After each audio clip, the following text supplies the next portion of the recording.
What's up, everyone? It's Chicks in the Office with Rhea and Fran, giving you that Friday energy on a Monday.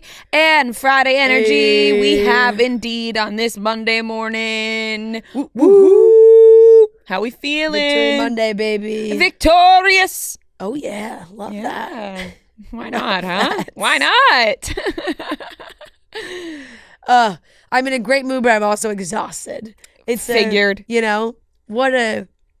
Such a fun day, but a draining day. I feel like I was out there on the field, you know? You know what? You might as well I'm have been. sore. My voice hurts. Makes sense. My throat's a little scratchy.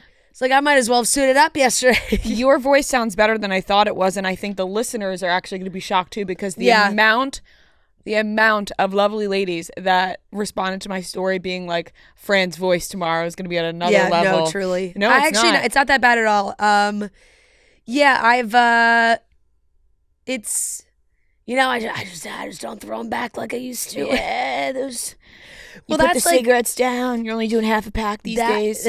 That's when I'm just going out and staying up late all weekend long, and then Sunday hits, and then it's bad. Right. And then that would be the problem. But I started to feel it go, for sure, towards the end of the game a little bit. But as it should. Would be upsetting if it didn't. It was so much fun. We did. We went to Xfinity pregame, Xfinity Live. They're the best. We had so much fun. They had a great table for us up on the balcony. Got to look down, look at everybody. Everybody's cheering. Everybody excited. Food, drinks, hanging out, getting ready, which was nice because, especially for a game like that, it really actually wasn't that cold. Like in my seat, I wasn't really that cold. Sweaty. Which is so nice. Yeah. But I always over prepare, so I had a lot of layers. So it was nice being inside before the game to not have all the layers on before preparing for the game, which was great. Was there with Gia, and then my brother ended up coming as well, and he got a ticket a few rows in front of us, which ended up being very funny because just anytime something good would happen, I'm like, Jay, he's just hugging hugging everybody around him.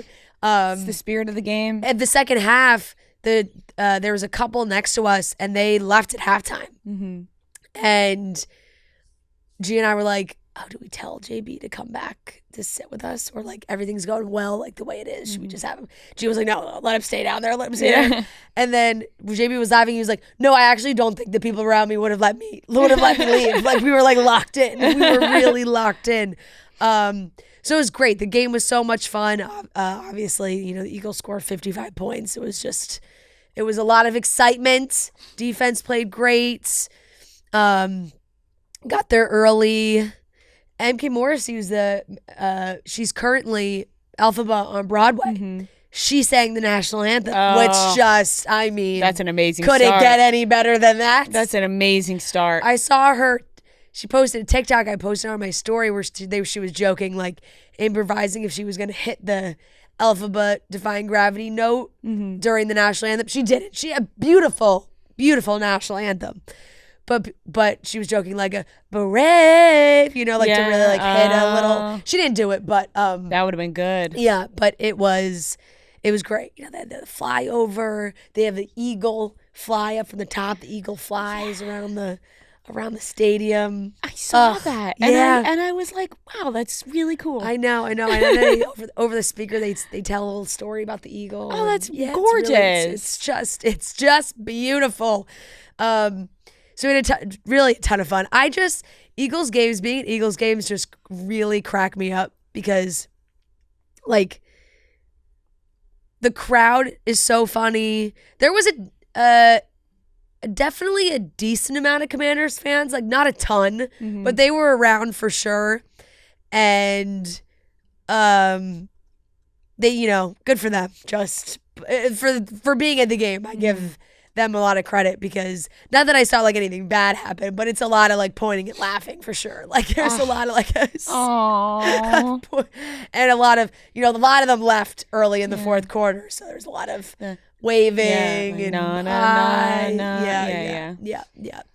There was a clip of these Commanders fans that took over, I put in quotation marks, the Hard Rock Cafe in Philadelphia, which everyone was like, didn't even know Philly had a Hard Rock Cafe. No one's ever at the Hard Rock Cafe. There's always a Hard Rock Cafe to be found anywhere. But it's like not hard to take over the Hard Rock Cafe when there's not a lot of people in there in the first place. And this guy, like, oh, let them have that. No, this guy, please. Unnecessary shot. Well, the guy had Hard Rock whole, Cafe. he put on a whole speech at the Hard Rock Cafe the night before the game. This one fan of like, look at us, like, taking over, like, you know. And then somebody, who knows, of course, like the guy was recognized and it made it to the Barstool Philly account of the guy leaving, the Commanders fan leaving the game. And everyone was like, back to the Hard Rock. Oh my God. No. Oh, shit. Oh, shite. Oh boy. No, but I had an all-time like 12-year-old Philly fan like in the row behind me who was just like just screaming profanities. I'm like, I just was dying laughing. I was crying. It was so funny. He was with his mom. Yeah, and his mom's like all loud at the game. Yeah, it was just so cute. Really, and then Gia is the worst of them all, really, like screaming her freaking head off. And there was a family like 2 rows in front of us, probably like a 6-year-old boy. He just like kept turning around and like looking at Gia. Like, I was like, oh my God. Oh my God, these words are coming out of this lady. I know. But you know, you bring your little kids to an Eagles game, you know. Especially this game. Yeah, they know what to expect, but oh my God. It was just so much fun. So much fun. Well, I'm so happy for you. I was pumped up for you. And now the Eagles will be playing the Chiefs.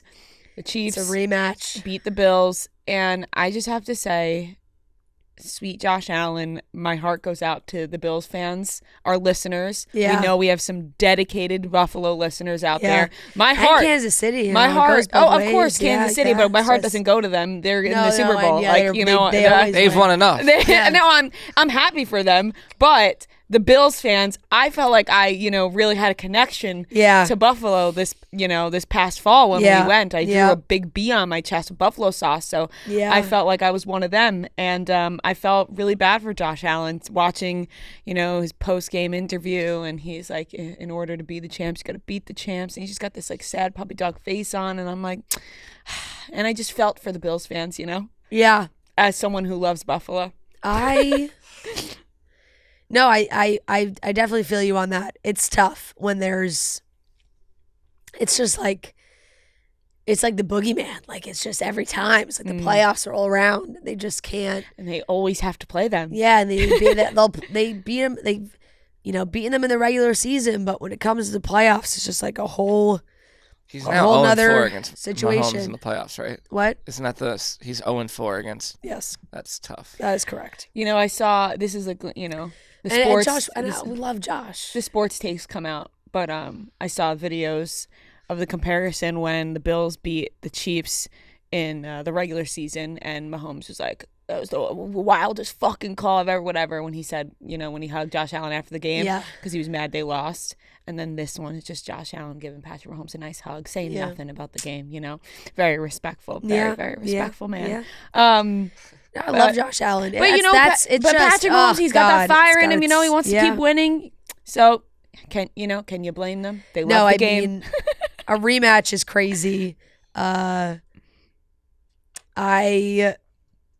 Like a three-peat is very hard to do. So we'll see what happens. I think this Eagles team is way better than the Eagles team of 2 years ago that they played.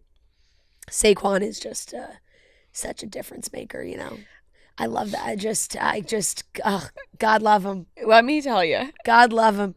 First time he touches the ball, he scores. It was unbelievable. Right into our end zone that we were at. Almost fell over. Going from seeing Saquon out at a club what was it, a year ago, 2 years ago, I don't whatever. know. It's a while ago. It was a while ago now. Never Maybe 2 years ago. Never did I think that we would be like sitting here and it's like Saquon is the savior of the Eagles. I mean, I didn't think it would be like this at the beginning of the season. Yeah. It's crazy. You know, when you're on a team that's like, you know, he's on the Giants, it's just like not Eagles fans are never going to be like, "Oh yeah, like we'll give Saquon that kind of respect. He's on a divisional rival team. He comes over and first season right to the Super Bowl. I want him to get his ring. I mean, he deserves it. The season he will most likely, it's like 30-ish yards away. He will most likely break the record for the most running yards in a season, regular season and postseason record, which is like, it's like almost 2,500 yards. It's like, I think the number I saw was like 2,470 something. And he's like 30-ish away from that. That's that insane. number right now to break that record, which is crazy. That's crazy. Crazy. Ugh. God. Jalen had an amazing game. He had a fantastic pregame outfit. Did you see it? I did. Oh my God. He's one handsome fella. He really is. Gosh, he really is. He is one handsome man. Yeah. It's like you get like, you know. No, and it's like, and then when you catch a good, like, sincere Jalen smile, it's like, ooh, goosebumps. It's just, you could feel it. He is a handsome man.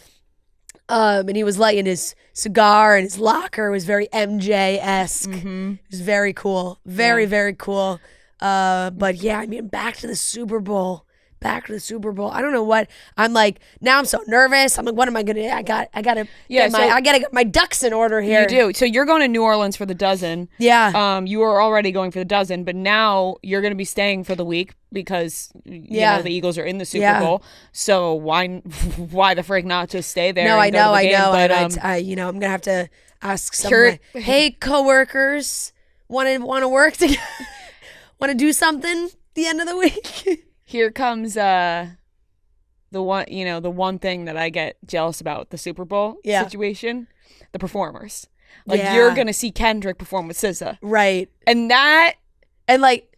I mean, I don't have tickets. You don't have tickets. I don't have tickets. But you always find a way there. I know, but I'm just saying, like, you don't have tickets. I don't have tickets. At this point, I'm assuming you'll end up there. I would like tickets to get to me somehow. And my parents actually, I think, want to go to the game as well. So it'd be really cool if we could all go together. I'm just saying because you've ended up there every time. So Well, not every time. I didn't go to the one in Minneapolis, which was right. But you went the last time, so I just assume you'll be there. Yeah.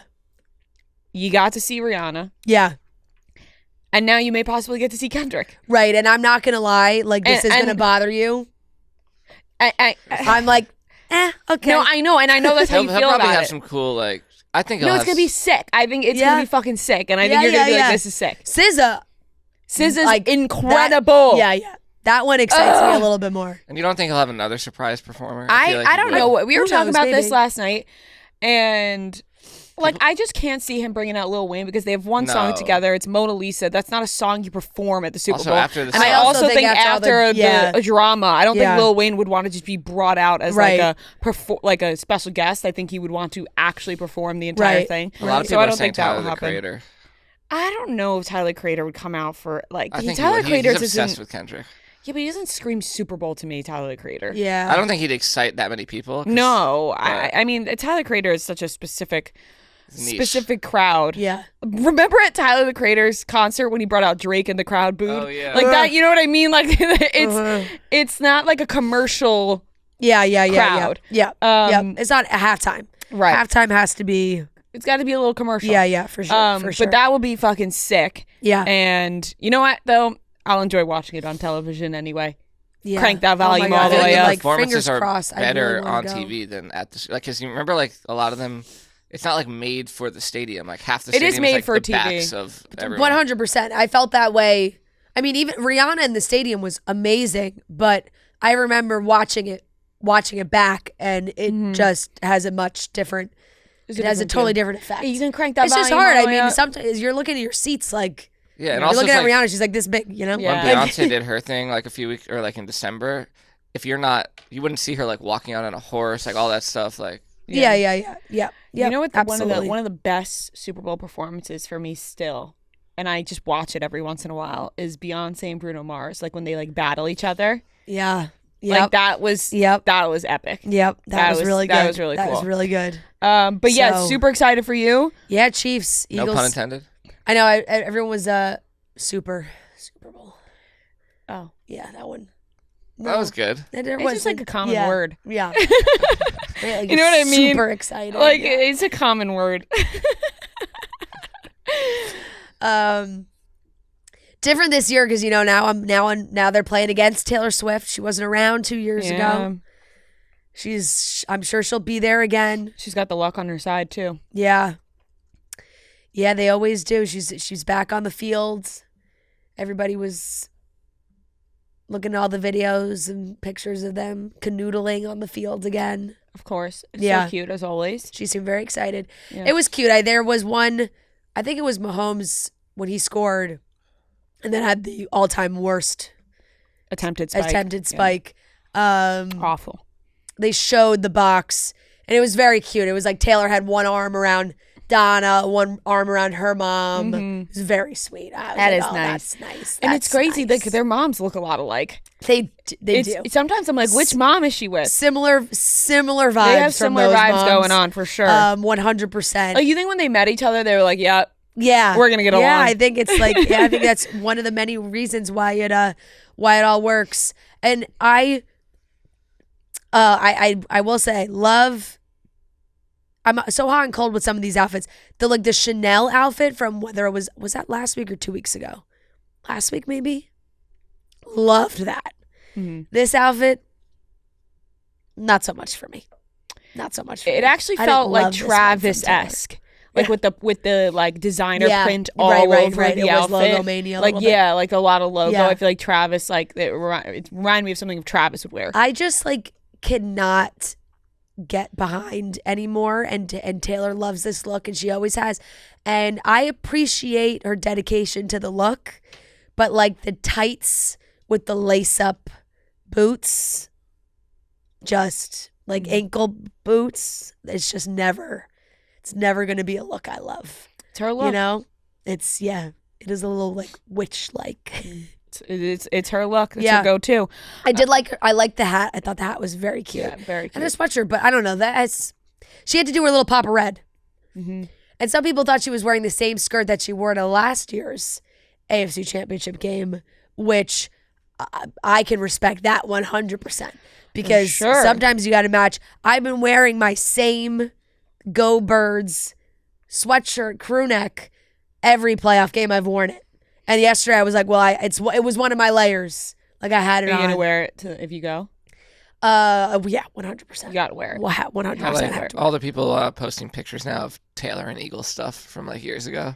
Yeah, hey, look, you can't blame her for rooting for her. No, I mean now she's in love. She's got a boyfriend that's a superstar. I don't think she was ever this dedicated. Like I know she sang about the Eagles one time. I don't think she was this dedicated Eagles fan. Like I think she rooted for the Eagles because that's where she's from or whatever. Yeah. And her dad was an Eagles fan, and then she probably didn't give a shit about football, really. And then she starts dating Travis Kelce. She's obviously gonna root for the Chiefs. Now the real question is, well, who the fuck does Jason Kelce root for? Yeah, funny enough, I think it'll be interesting to hear what they say on New Heights this week, but I think Jason will still lean Eagles. And I think that also has to do with Kylie. Like, Kylie's rooting for the Eagles. 100%. Like, there is no way Kylie's rooting for 100%. The Chiefs to win 3 years in a row. No. And she Kylie's, is such a dedicated Eagles fan. They're all massive Eagles fans. Look, it helps that they have won back-to-back Super Bowls and beat them 2 years ago, where it's like, I think you can have the argument of Jason being like, I think I might root for the Eagles on this one. Like, I don't know. It would be good banter too for the podcast. Yeah, and it's I'm sure he'd be happy for his brother to three-peat. That's like insane. Mm-hmm. But at the same time, it's like not like his first Super Bowl. Yeah, if he had never won before. You know, exactly. That's like, then it'd be like, oh, you're not going to root for your brother to win his first Super Bowl? It's like, no, he's got plenty. Now it's like, okay, this is his fucking third one in a he's got row. Like, plenty. we'll root for the beat Eagles. him in the Super Bowl. So. Yeah, exactly. right. It's like Exactly. yeah. Exactly. So, I love that think, little banter for the pod. Yeah. I think there will be for sure. Little pod banter. Noah, how? Because I know everyone's like, what jersey is he going to wear? What's he going to show up to at the game? All the whole things, everything. Yeah. Noah, how was your weekend? The big dog meet and greet, and people are bringing signs for you. People are flying out for you. What happened? What happened, there's man? Such a movement. You've started Meet something. the breeds. I know. Really? There were people messaging me like, "Oh my God, you didn't say how hot it was going to be here." Like all this stuff. I'm like, "Hey, You didn't. Yeah. I'm happy that I convinced You didn't people force people to go. but- Did you get down on all fours and let people pet you? No, maybe I should have. Meet the breeds. Oh my God. Yeah, I was happy. I mean, someone running like one of the stations came up to me with her dog. Please pet him. Yeah. I mean, it was great. Like it always is. I feel like every year it gets even more crowded somehow. Yeah. I got to stop talking about it. Yeah, seriously, it's your fault. Right. I love seeing those little pugs in their little costumes. Oh yeah, How many views on your story? it did. Yeah, it always does well. Big numbies this weekend. Yeah, they're A lot of slide-ins. solid. It's a lot of responses. Yeah, no, I always feel bad for the dogs that like there's too many dogs to post, so then I have to like narrow it down. I'm like, who's getting cut from this? It's hard. And people are like, we're the Frenchies and all that. I'm like, Frenchies have never done it for me. I don't know why. Frenchies They are don't. cute. They don't touch me. I love a Frenchie. They don't touch your soul. Yeah. You're a big dog guy. I do love big dogs, but I like some small dogs. No greater Swiss Mountain dogs. Yet again. I mean, Some bullshit. I don't know what your mom like. I don't know how your mom hasn't jumped on. No, I know. Like, But then I also think I'm Murray is the picture perfect. Like, We Yeah. gotta get The Murray breed. in to meet the breeds next year. that's what I'm I saying. know. But part of me is like, he would have so much anxiety. Would he? like he sometimes I feel bad because true. sometimes I'm like, wow, this is like a crowd of 50 people for like however many hours. Yeah. The whole weekend, like these dogs are just. Yeah. I don't know. Sometimes I back off. I'm like, oh, he needs some space. Yeah, it's true. I feel That's you. fair. It Is could be there overwhelming. any place for them to like go take a little break? I'm sure that they do, sometimes? but the break is like they put them in a crate like right behind the table. Like, Right. I went because I went to the comedy show afterwards, and then I went home after that because I felt like I had been like cheating on Murray all day, so I had to go say hi to him. Aw. How was Andrew Santino? He's great. He's Funny? he always kills it. Where'd I you love see him? The Beacon. Oh, Nice. nice. Yeah, and I had Wow. like the first row of the second level, which is like in my mind, if you're not in like the very front, like the best seats in the whole place because it's just totally. like nothing is in your way. Mm-hmm. Totally. But yeah, he was great. Also, like nice thing about a comedy show is like it's over at like 9:30. Yeah. So Yeah, then you that have the is whole nice. night. Yeah, you do have room in the night. Yeah, I would love to see one of those guys like Andrew Santino. I feel like it would be fun. Yeah, no, he's really good, and he like mixed in some like timely jokes or some nice. Luigi jokes. Oh, Yeah, nice. yeah. That'd be Um, timely. I laughed because I got a DM this on Saturday that was like, "Damn, you and Rhea really said you had no plans this weekend to dinner at Carbone, huh?" we had I had like The a dinner at Carbone came out of nowhere. It came out of nowhere at 6 p.m. on Friday. crazy. So I had like a New York City bucket list restaurant weekend sort of deal. But Friday night rolled around and we talked about some podcasts. We had no plans. And I was kind of sitting there and I said to Matt, we were going to like maybe cook. We really want to make braised short rib ravioli. So we were going to maybe do that. And then I was like, well, why don't we go somewhere? And I haven't been wanting to like really go anywhere in the past 2 weeks. Like it's fucking freezing. And I'm like, whatever. And Matt was like, oh, you want to go somewhere? Yeah. He's like, let's go somewhere. I got really excited. He's like, oh, let's make this happen. So I was like, I'm going to go take a shower. Like, we'll figure it out. I texted you. You said you had reservations somewhere with Joe. And I was like, oh, maybe we'll meet for drinks after. I think we're going to head into the city and just find dinner somewhere. Matt comes storming into the bathroom while I'm in the shower. He's like, I got us a reservation at Carbone, whoever we want, whenever we want to go, let's go. And I was like, what? I'm like, what are you talking about? He's like, I made it happen. I'm like, what the fuck? Where? Who? He's got a guy. What? Why? He's got a guy. Got a connection somehow. And I said to Fran, and I'm like, I'm texting you. You didn't answer. Matt's like, I'm calling Joe. Yeah. He calls Joe. He's like, Carbone. We're going to Carbone. He's got like this, all of a sudden, this new persona has taken over where he's like the connect guy. He's like, we're going to Carbone. Joe and I were walking to drink, so my phone was in my pocket because it was cold, and I didn't have my phone out.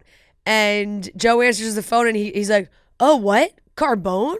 What time?" And I was like, I turned my head and looked at him, and I was like, "What?" I'm like, "Who are you even talking to?" He was like, "It's Matt." I'm like, I was like, "What?"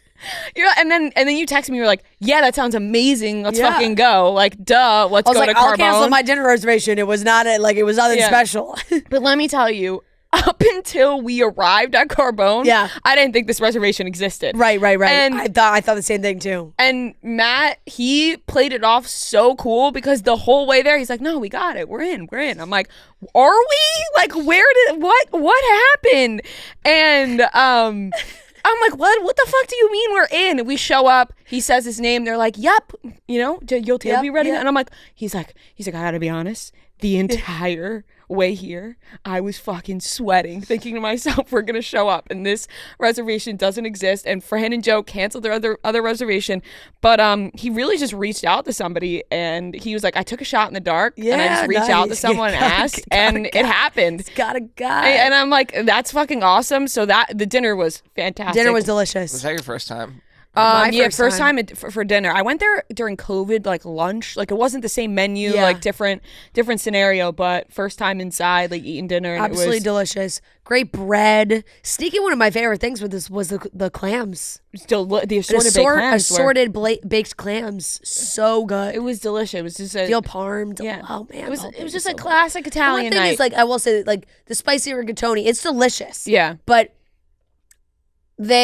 it's just done by so many places now. Mm-hmm. Like, it's not like, and they definitely were like one of the first. It's like their thing.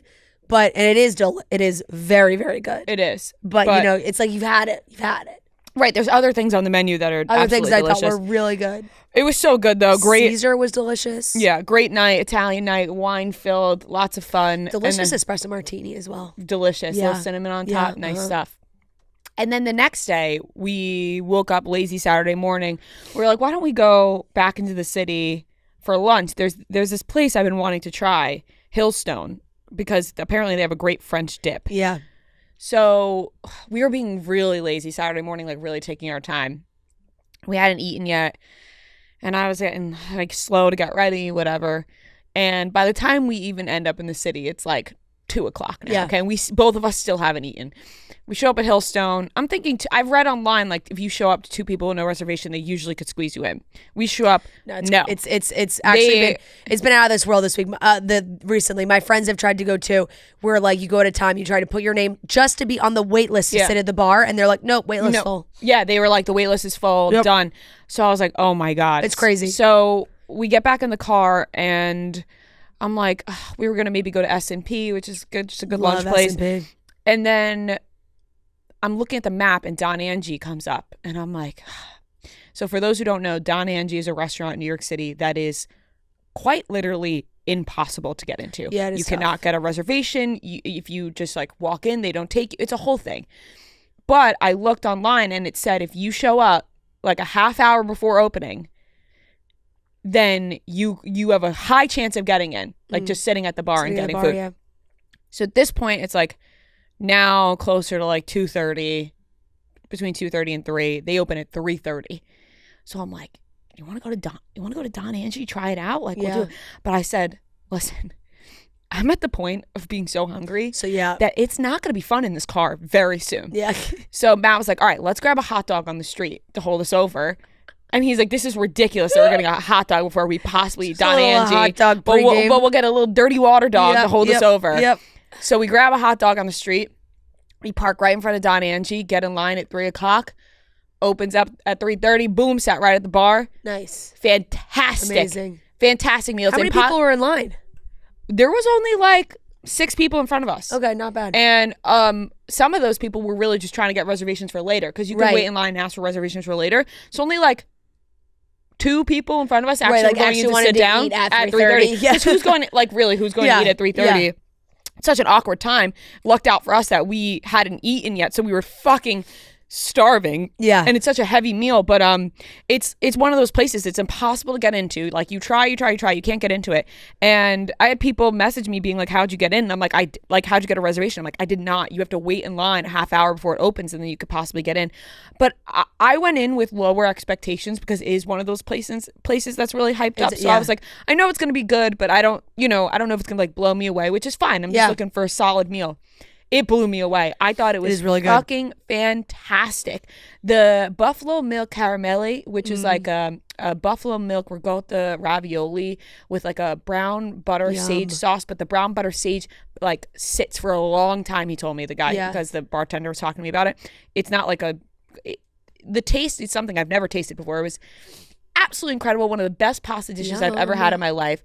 The lasagna was amazing. The dessert, incredible. I bought the cookbook because I was like, I got to learn how to make this stuff because this is just incredible. It is really, really good. But it was such a solid meal, and it was like a New York City restaurant bucket list weekend. Yeah. You know, living in New York my whole life and having gone to these restaurants, which it was a great weekend for New York City. Hell yeah. You know what I mean? It's amazing. Yeah. So it was good stuff. Love it.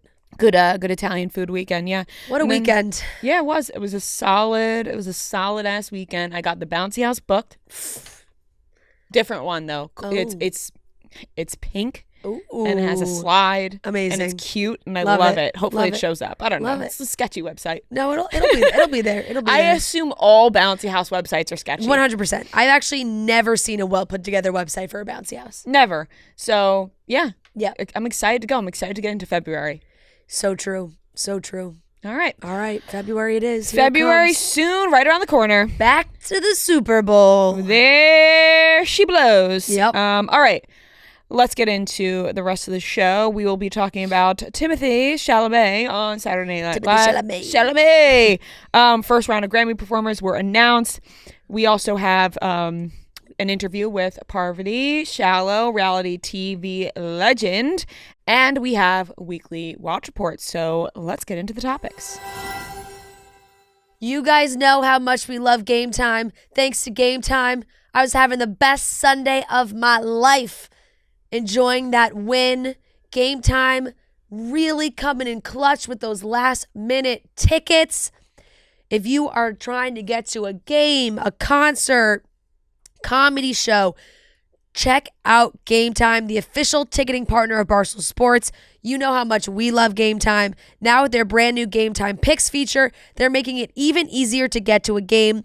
Game Time Picks filters out the fluff to show you only incredible deals on great seats, so you don't have to waste time searching through thousands of tickets. You guys know I was there as the Eagles game. I was stalking tickets all last week. You're looking at Game Time. You're seeing what's on there, turning on that Game Time Picks feature, seeing all the seats, filing through them. If you are looking to head to a game soon, or maybe your favorite artist is coming into town, you're looking for concert seats, you can open the Game Time app, go through them. You hit that GT pick setting on the top of the screen, or you can browse the best local Game Time Picks deals near you on your Game Time app homepage. So what are you waiting for, guys? It is time to get those tickets. Get to that event with Game Time Picks. Take the guesswork out of buying tickets with Game Time. Download the Game Time app, create an account, and use code CHICKS for $20 off your first purchase. Terms apply. Again, create an account and redeem code CHICKS for $20 off. Download the Game Time app today. What time is it? Game time.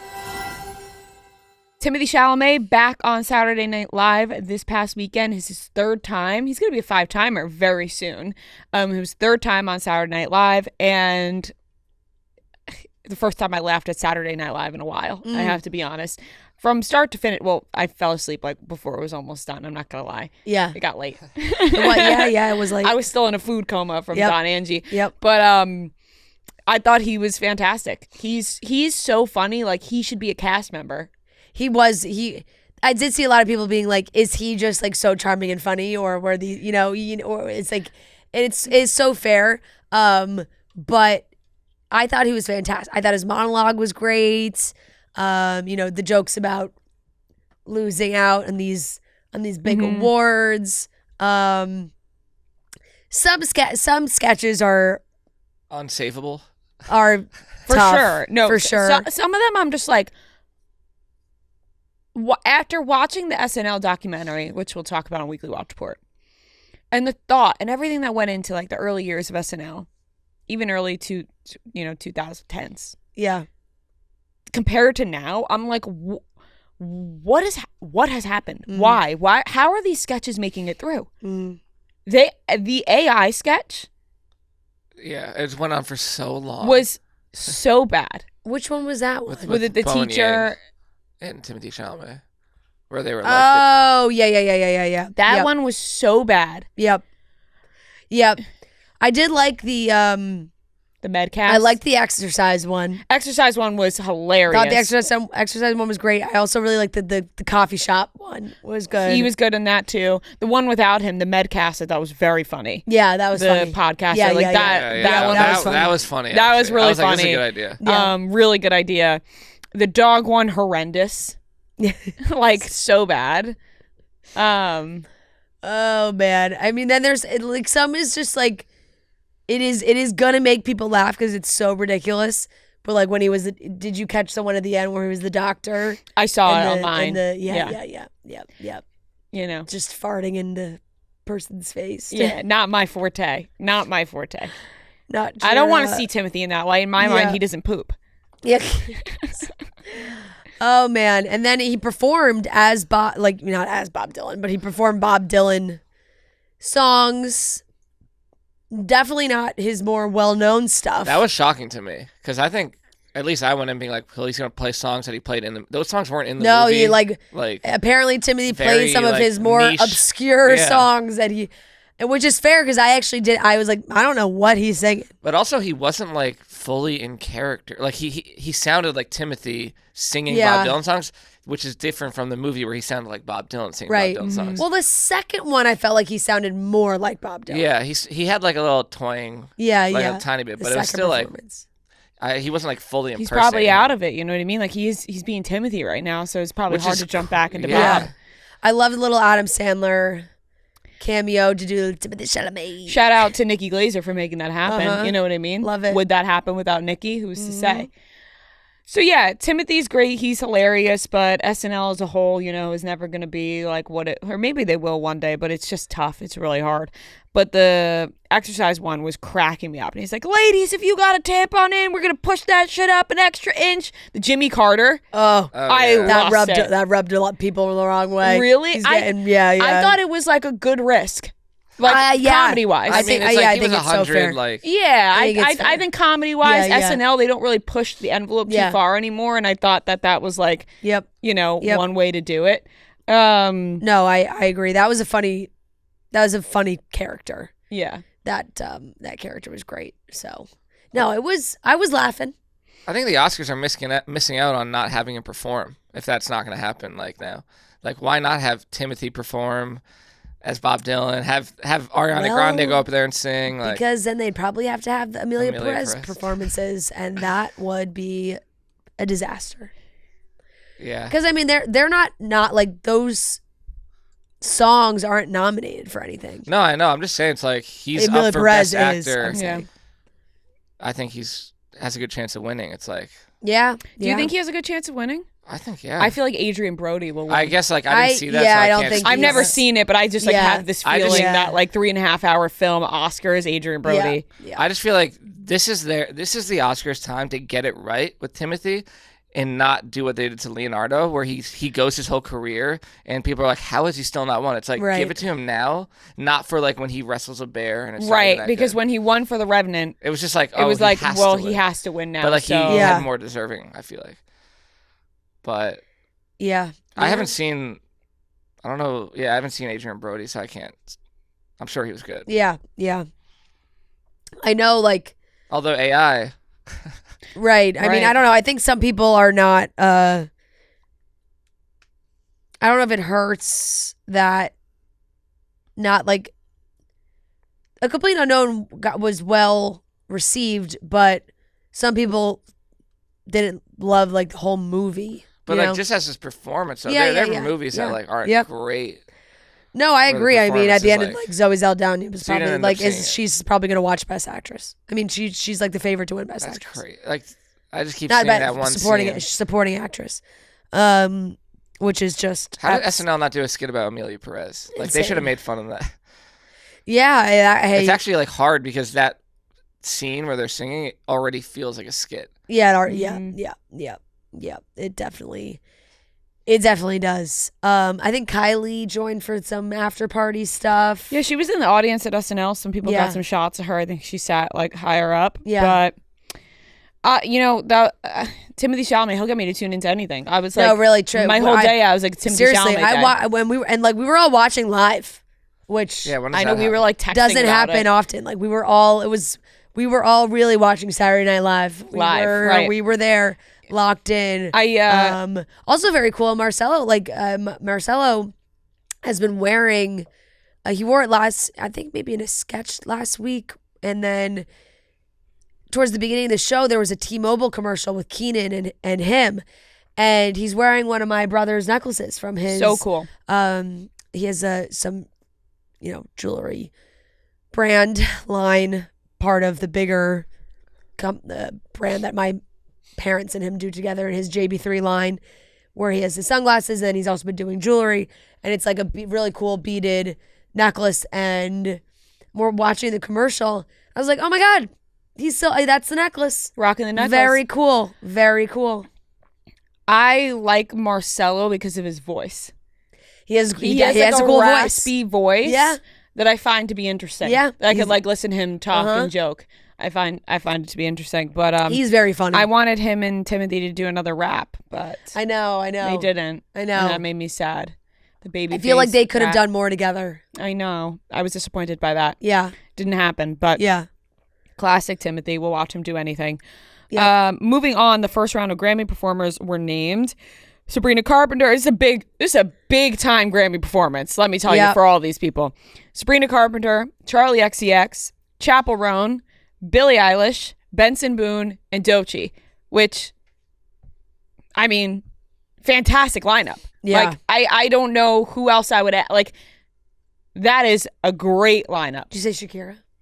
No, I didn't see Shakira. No, there's more than that. Yeah. Shakira, Charlie XCX, Benson Boone, Doechii, Ray, Teddy Swims. Yeah. Teddy. Yeah. We're like, yay! Yay! Yep. And then it says more artists will be announced in the coming days. That's sick. Like that is yeah. a great lineup for the Grammys. I know it is. I mean, they got. I think I will be so disappointed, Noah, and it's probably the same way you feel if there isn't. Get Beyonce and Miley on that stage. Did you see though that there was a commercial last night where there were like Grammy special appearances and Beyonce and Taylor Swift were in it apparently, like in the commercial. Oh, really? I know Beyonce. didn't I see think it. it was Taylor Swift too. I know, but they're nominated, so maybe it's just because they'll be Yeah, there. special this guest, is like- Beyonce and Taylor Swift set to attend 2025 Grammys. Yeah, well, set to attend. Of course they are. 2020, 25. What did I say? 2025. 2025. Yeah. Like, but of course they're gonna they're nominated. They're gonna be there. it's just such a miss if we never get a live Beyonce and Miley duet. I couldn't agree more. This is the place to do it. It would be. It really would be the place to do it. But yeah, it's a really good lineup, and it's Fantastic. gonna be. And that's kind of what we expected, right? Going into it, it was like, look, the girls had such an amazing year that you got to get them on the Grammy stage. It's going to be incredible. I'm so excited for the Grammys. Yeah. That's The commercial said Beyonce, Taylor Swift joined Sunday and a very special guest. Is that Miley? ooh. Yeah, but that's not. Yeah, I hope they do it. I hope Beyonce performs.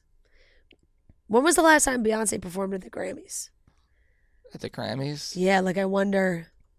I'm sure she's obviously done it, but I'm just like, has it been like a really long time? 2017, it looks like. Is that really 2017? 2017 it's kind of makes sense. It's a while ago. I don't remember her doing it in recent years. Yeah, that's what I'm saying, right? Like, so I don't know. Fingers crossed. I really hope that happens. Me too. I really, really hope that happens. I'm so excited for Teddy. I know. I can't wait to watch a magical human sing. I know. He'll, probably do lose control. It'd be beautiful. Oh, that'll be gorgeous. I know. That's fantastic. Love it.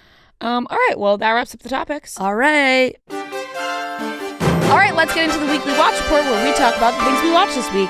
Weekly watch report on Monday. Weekly watch report on Monday. Weekly watch report on Monday. Weekly watch report on Monday.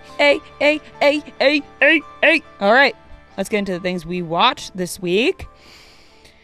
Okay, where did I write this down? All right, let's start off. I watched Anora. Okay. Oh. I thought it was really good, solid. Yeah. I don't know if I rewatched it yesterday. I don't know if I loved it as much as like everybody else did, but I thought it was really good. I'll give it a B+. Fair. You think she could win? I do. You don't? What, to me? Right. Yeah. I don't know. Here's the thing, I don't when know. you say can they win, I'm like, yeah, they're nominated. Well, they're nominated, but like yeah. some people just have no shot. Also, the guy in it is nominated. Yeah. He's really She good. is really good, and she doesn't have any social media. I know. Did you guys notice that? Yeah. No social media. Which I think is cool. No, it is cool. She Like wrote a mysterious. note about Anora on like the production company, like they posted it for her because she doesn't have any social media, which is cool. Yep. Substance. Yeah. I wanted to watch this full movie so bad. I wanted to really like this movie. I was so interested in this movie, but my stomach couldn't do it. It couldn't. Yeah, I understand. Physically, I couldn't do it. Like, I don't know why it was making me, and it might have been because it was like right after the Don Angie. Is it that like graphic? Yeah. Yeah, my I personal tried to opinion, like, warn you of like I was like, No, look, no, you're gonna see Morgan Qualley just like come out, like Demi Moore's just body splits open, like it's really, and then you just see their bot, like it's grotesque. It is. Grotesque. And I was fully warned, and I knew that going in, but I thought, okay, you could do it for the film. What got you? Like, what was like your last straw? I gotta turn it off. The changing of the bodies. Yeah. The first time, you know. It's also like if you're not a needle nobody really is. I mean, I hope you're not a needle person. I don't think a lot of people are needle people, but there's a lot of needles. Really? Okay. There is. I Yeah, always it's turn away when I see No, it. no. Oh, There's it's a lot a of needles. lot. And like needles going in when you're like, ooh. Well, let me just Yeah. say, when she's in and this is a really good movie. Like, Yeah. it is. That's why I am almost mad at But myself. there's a point, like there's a point where you have to save yourself. that they want people to have though, like watching Wait, this. so you Like they didn't were like finish? they No. made it as grotesque as possible No, for a reason. I couldn't finish it, and like it was really good, and we were interested, but I literally like was getting nauseous, like. Yeah, I think it's just like the kind of don't like blame you get. And usually I'm pretty like I'm not. It is like, not with for the faint of heart. With blood and stuff, I don't really get like freaked out or anything. When she was in the doctor's office for the first time, and he was touching her spine, and I was like, please do not tell me they're about to show him like putting a needle in her spine right now, and they didn't, and I was like, oh, thank God. Yep. Yeah, you had no idea what was coming. And I had no idea what was coming, and there also was something about the zoom in on Dennis Quaid's teeth. Yeah. That really was like setting me over the edge. Like it was like the transferring of the bodies was fucking gross and all that. The zoom in on Dennis Quaid's mouth constantly, I was like, I'm gonna puke. Like He played that character so well. He was really good. Yeah. He was really good too. Yeah. But yeah, I don't even know. Oh, my dad texted me. Tell Fran congratulations. I see eagles. I think Fran. Thank you.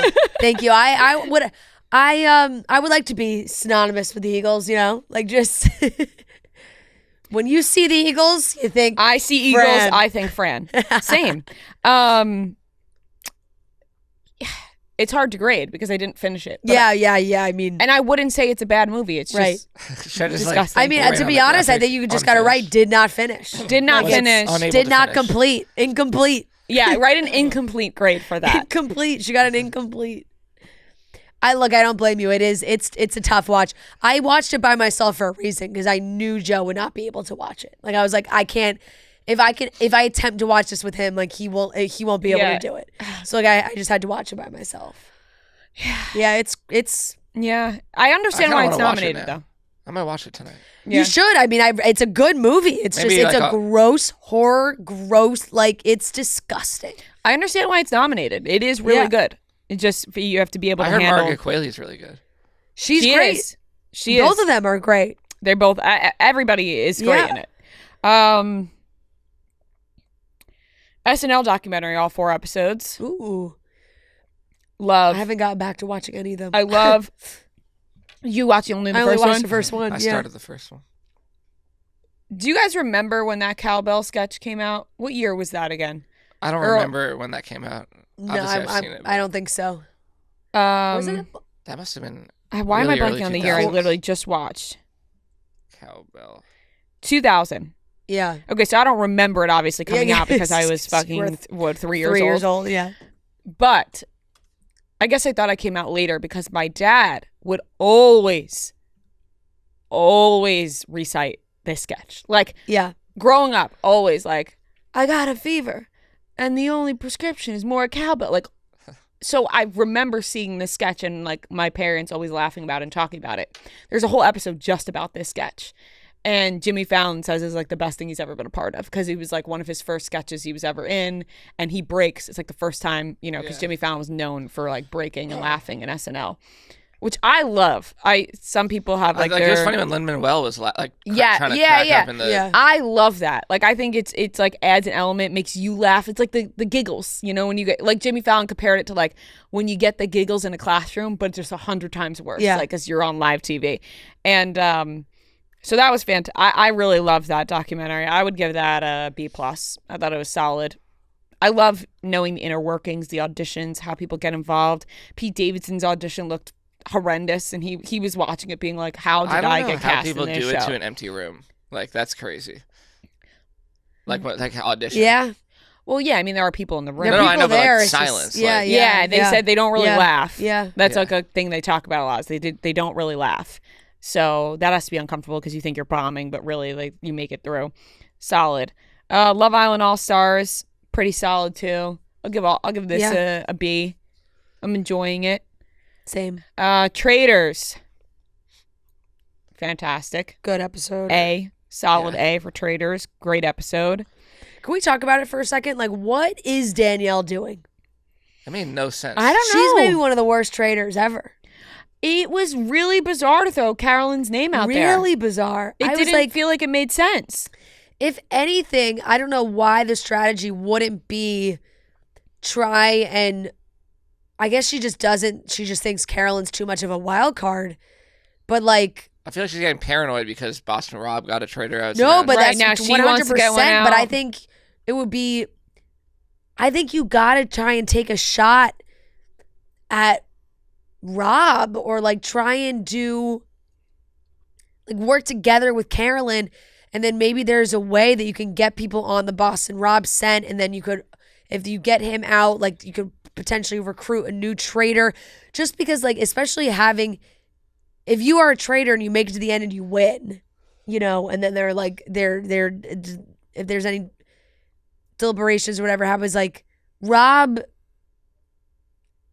is gonna screw all them over, Mm-hmm. So it's like, her during the challenge was so weird, where she was it giving was everyone so free weird. It was so, shields. I mean, every performance she's had has been really weird. So I mean, they have got to be on to her. How did her name not get brought up by anyone after that? Yeah, I don't know. They were really stuck on Nikki. They were really stuck on Nikki. Poor Rochelle was like so upset about that. And then how about Tom being like, I respect it. I laughed so loud. I know you don't like me, but I respect I know you don't like me, but. And did you say after that she was like, that makes me feel so much worse or something? Yeah. I was like, it's a great rubbing salt in the wound. You don't need I Tom. felt bad. If you hear Tom Sandoval telling you he respects a move you made, you're like, fuck, I made know. the wrong move. I saw a funny post of someone being like, it quotes like, I'm really good at reading energy, like said by the person who never guesses a traitor right. Like, it's just that Harry Potter line was so funny. Oh my God. I mean, look, he's been entertaining because he has been a joke. Like, he has no idea what's going on. I saw a tweet, Tom Sandoval reactions have been so funny because I think he actually thinks our people are murdered when they're. I saw people being like, he's playing the game as if he's trying to find out if he's a traitor. Yeah. It's hilarious. All No, of he his has no idea reactions- what's going on. No, he doesn't. It's been It's incredible. yeah. I love Sierra on this show because Yeah. I thought it was bullshit that they tried saying she was a traitor just because she like curses a lot. I know, that was weird. And I was like, that's so bizarre. Like, Yeah. what a bizarre, I guess you're trying to find any reason to call somebody out for being a traitor. Yeah. But like, that's just how Sierra talks. Like, I don't know. I thought that was What did you bizarre. think about Wes and Rob? And Wes kind of was like immediately like, I didn't see her name. I didn't see her name. Yeah. That part? Yeah. I mean, if you're I guess West, like smart you on his don't. part. You don't If want you're West, you don't want Boston Rob Yeah. I like didn't think he wanting was you that out. convincing, So though. Let me tell you, we're watching a battle of the greats between Yeah. Wes and Boston Rob. I was like biting my nails at the TV. Like, what am I watching right now? I know. Oh my God, Wes and Boston Rob fighting. I thought it was like, what is it? Why am I blank? I literally was about to say something. We just blanked out. Fever dream. It's a oh yeah, fever dream. yeah. Like watching two of your favorite shows Yep, combined combining on it TV. to- It's yeah. like Two bizarre. heavyweights. Yeah, Yeah. like what? Like two heavyweight champs dueling it out. No, it was incredible. Really, but, totally. I felt bad for Nikki. That was a tough one. But it just, I don't think no matter what, it was gonna be Nikki or Sierra. Like they had to. I don't think the faithfuls were ever gonna drop the whole coffin thing of like, oh, one of them's gotta be a now I feel like maybe this will make them think that none of them were, but I don't know. Sierra's been fighting a lot, so I think they're on to Boston Rob next. I don't Because know now how you Derek's on to yeah, Boston like Rob. I don't know how you can't be. And if you're Derek and you're Wes and you're together, like Yeah. me and Even Boston Sam Rob. said that, I think. He's like, if you don't, like, after tonight, you're Yeah. next or something. Yeah, Sam was Yeah. like, I'm going for him next if he's not dead.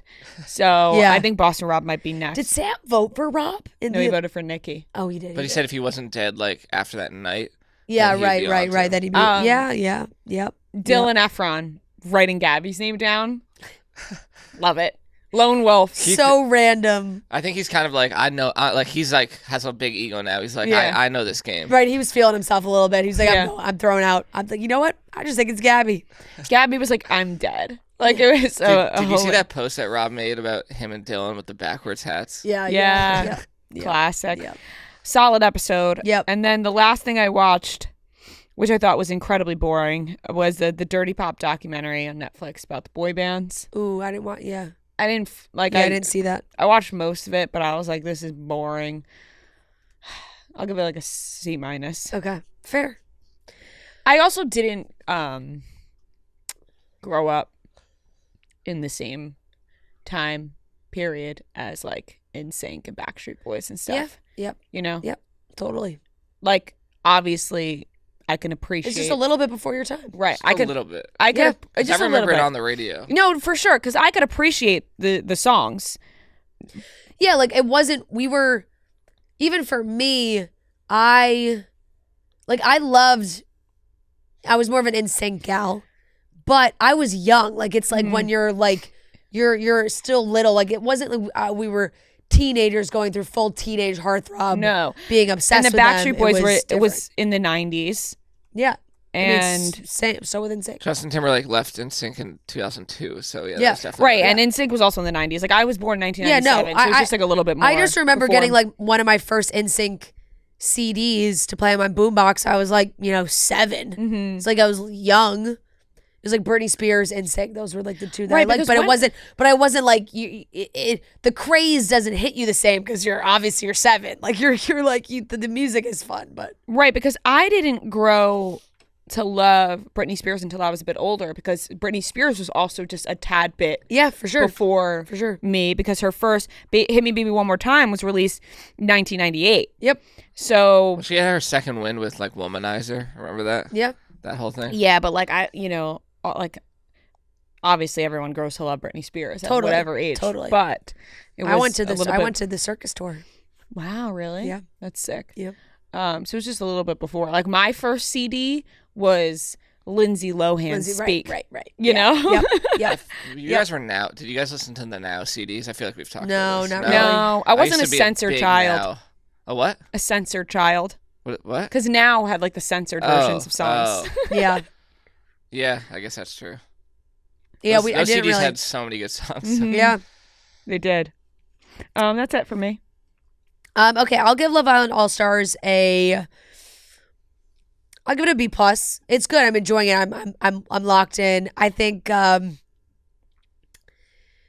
Catherine. I hope Catherine finds somebody for her because I think she's so cool. And I hope I don't think I'm spoiling anything at this point because I know I watch ahead of Peacock a little bit. But Catherine and Luca, I love their friendship. I think they're very, very, very sweet.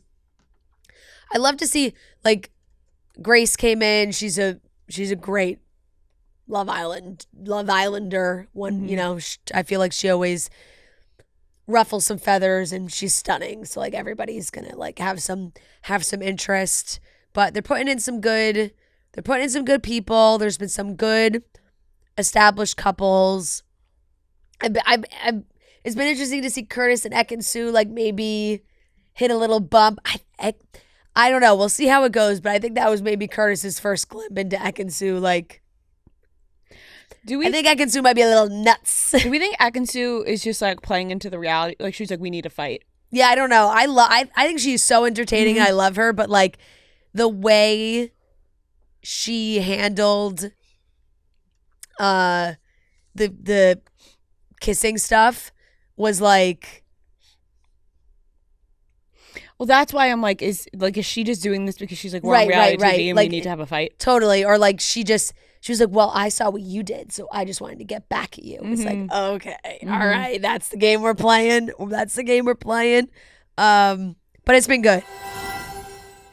Buffalo, everyone's favorite slot game, is live on DraftKings Casino. Hit the reels wherever and whenever to play for wild Western wins. New players can play $5 to get a spin on the mystery wheel for a shot at up to $2,000 in casino credits. At DraftKings, you can download the app and sign up with code CHICKS. So join the Stampede with Buffalo on DraftKings Casino now. You guys are getting on the DraftKings app, DraftKings Casino, playing some games. I know there's a lot of folks here that love those casino games. And now everyone's favorite slot game is live. Buffalo, DraftKings Casino. Hit the reels wherever and whenever to play for wild Western wins. Once again, new players can play $5. That's it, $5 to get a spin on the mystery wheel for a shot at up to $2,000 in casino credits. Download the app. That's the DraftKings app. Sign up with the code CHICKS and join the Stampede with Buffalo on DraftKings Casino now. The crown is yours. All the housewives. So I'm caught up on Beverly Hills. Once again, it's been fine. Give it a C plus. Like just chugging along. Interested to see, kind of what plays out more with Dorit and Kyle. Kind of a weird episode from Kyle. I think Kyle's kind of lashing out because she does know that like Dorit would be mad about a text that she had sent to PK. Like, I think Kyle tried to spin the text in a way that like wasn't really that believable. Like, she said to PK, you can always talk to me, basically, like I wouldn't say anything, like, and she had said that like, oh, when they text, it's like not that serious. They send each other memes, like blah blah blah. I mean, that's like Dorit's gonna interpret that as her being like, you can tell me something I'm not gonna tell Dorit. She tried to say, it was like, oh, I wouldn't tell like production, like the show. It's like, well, that doesn't matter. Like, what does that have to do with anything? So she is a little bit of a spiral. Salt Lake City finale part 1, great. I'll give it a B plus because I feel like they always, or reunion, I should say, the reunion. It always ramps up, and it's a 3-part reunion. So So it was interesting to see when the husbands get involved. I mean, they were arguing for like 10 minutes about whether Bronwyn like actually bought like a $4 million necklace. And she was like, no, I bought a smaller version. And Lisa's like, well, the jeweler reached out, like, Emma, I know Emma, and Emma texted me and said you never bought the jewelry. And like just like that, just, you know, it's really ridiculous, but it is very entertaining. I caught all the way up on Real Housewives of New York because I saw people talking about the finale, that the finale was like a very heavy episode. And so I caught up and I watched and I made it all the way to the finale. And yeah, it was heavy. I'm not quite sure what Bryn was thinking in that scenario for everybody else that has been caught up and been watching it. My heart breaks for her because that is so terrifying to go through the scenario that she did. She opened up about being sexually assaulted. And there were some comments made by Uba that, like, she said, oh, maybe, like, they were fighting, and she said, oh, maybe you slept with somebody to get this job. And, like, obviously that's gonna be very triggering for Bryn. But the other ladies didn't know about Bryn's experience. And Bryn kind of said it in a way later that night that made it sound like she had told Uba what she had been through. And that Uba had still said those things. Yeah. So everybody was really emotional, crying. They were like, I can't imagine Uba would do. Uba lost her shit. Like crying, freaking out. Was like, I swear I didn't know. I swear I didn't know. And then apparently, like off camera, it had seemed that Bryn maybe walked it back a little bit and was like, oh, well, I said it like while I was saying all these other things. Like maybe she didn't clock it. And then all the girls were like, all right, this is maybe a little fishy. So it's tough. I'm not sure what Bryn is going to say about that when the reunion comes around. It's like it's hard to give like, oh my God, drama. Like right. it was really heavy, really heavy. I watched like the last 6 episodes basically. It was like, cause that's how far I was behind on it cause it wasn't really that good. I'll give it a B, I'll say. Those last towards the end. No. That's a little generous. On C+, maybe. Yeah. Fair. Yeah. Okay. Special Forces correspondent reporting for duty. The last 2 episodes. Last 2 episodes I will give a B. I thought they were good.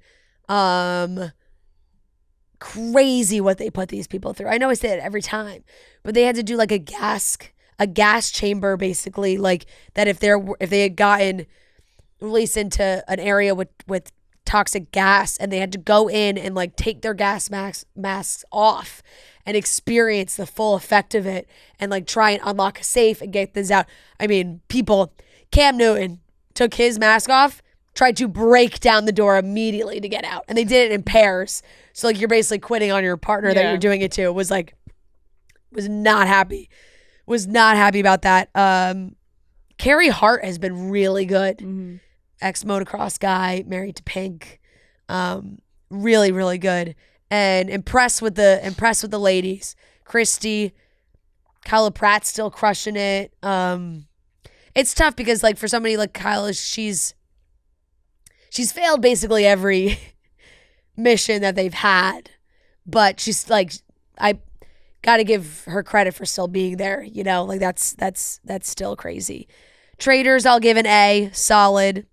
Watched the Avicii documentary. Thought that was really well done. Like really, really well done. So sad, but also like took me back to a time in my life that was like really just, I like experiencing all that. Like I was just remembering those moments and those concerts and like being there. And like I saw Avicii a couple times and it was just like just really so great. And those songs are just so fucking good. And what a talent. Like I don't think you fully realize all the work that goes into it, and the ear and the talent and that he had, and just obviously so sad and how that all ended. But seeing like even the footage of him, so much of him really that like I didn't know Even that like they had, and seeing Chris Martin and people like that Yeah. be like in Yeah. awe Yeah. of him. yeah, totally. I'll give it an A-. I thought it was really good. I watched Conclave, trying to get through some of the Oscar movies here and such. You know, Boring. not blown away. It's a little boring. That's what it looks like to me. A little boring. Like the last 30 minutes I thought was interesting. And honestly, a twist at the end that I was pretty surprised by. Did not see that coming. Ray Fiennes is great in it, so I understand like his Ralph. Rafe Fiennes is great, so I understood like his nomination. It was very interesting because it is like it's such an interesting premise, right? Of like them deciding who's going to be the next pope. But this was obviously what I would think to be, I don't know, a little more progressive view.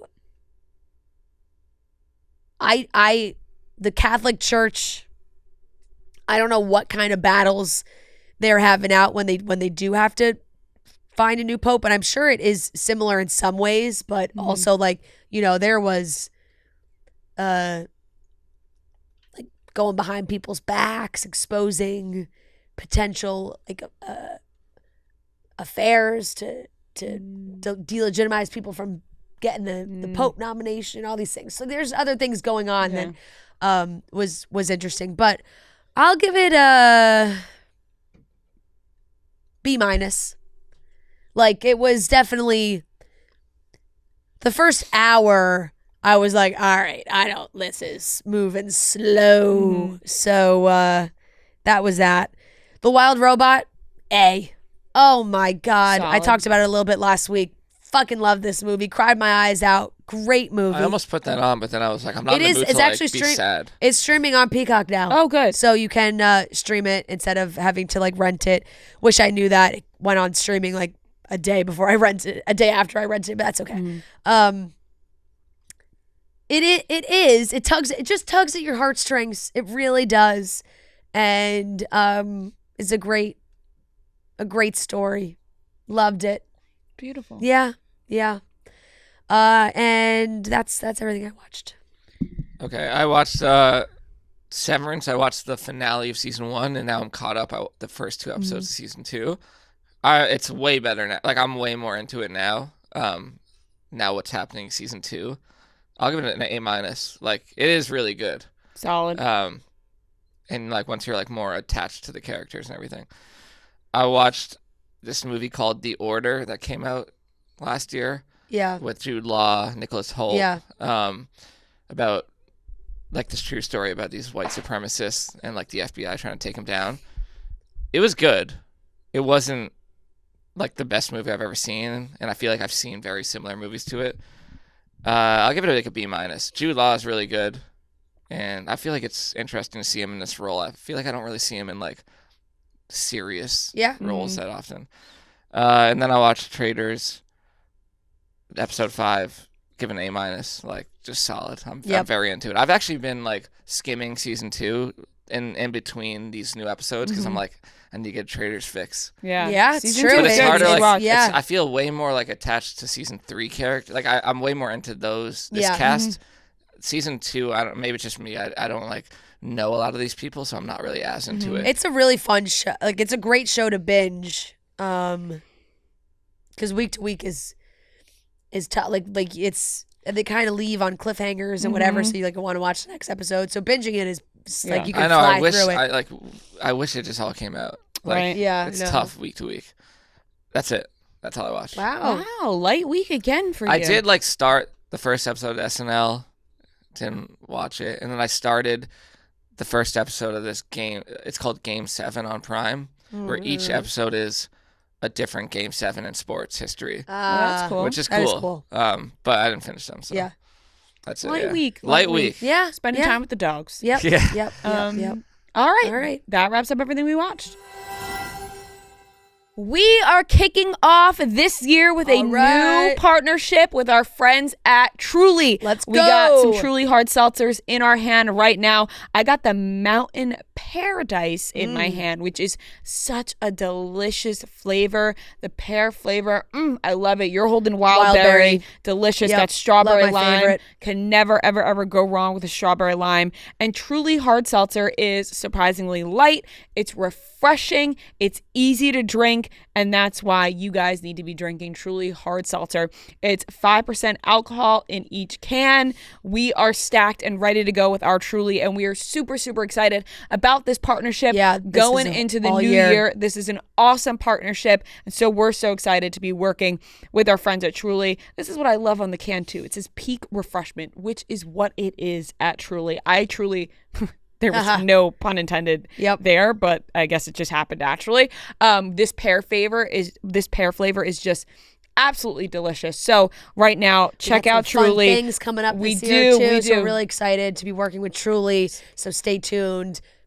It's going to be a packed year. Yeah, right around the corner with Truly. Stay tuned. Some fun things to announce. So find Truly at a store near you or visit trulyhardseltzer.com. Figure out where you can pick up some Truly. Thanks, Truly. Woo. All right, everyone, we are here with a very special guest. We are joined by reality TV show legend Parvati Shallow. You know her from Survivor, Traitors, and now Deal or No Deal Island. Welcome to the show, Parvati. Thank you for having me. We are so excited to have you.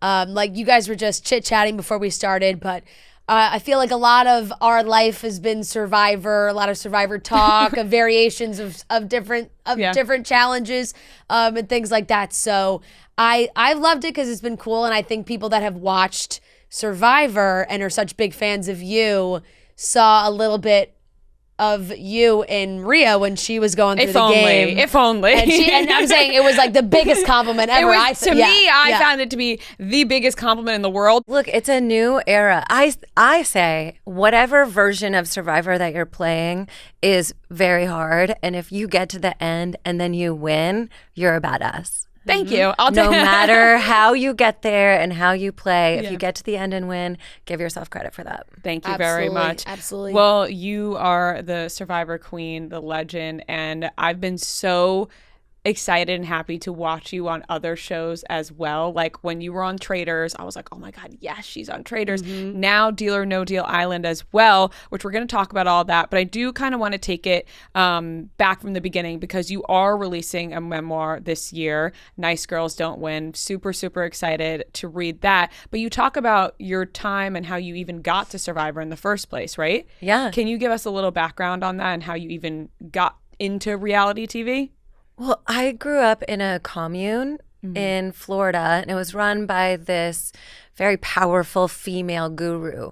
So my upbringing had a lot of these subtleties that you find in Survivor around like power, coercive control, manipulation, emotional manipulation, and like kind of this like it was like a shadow world.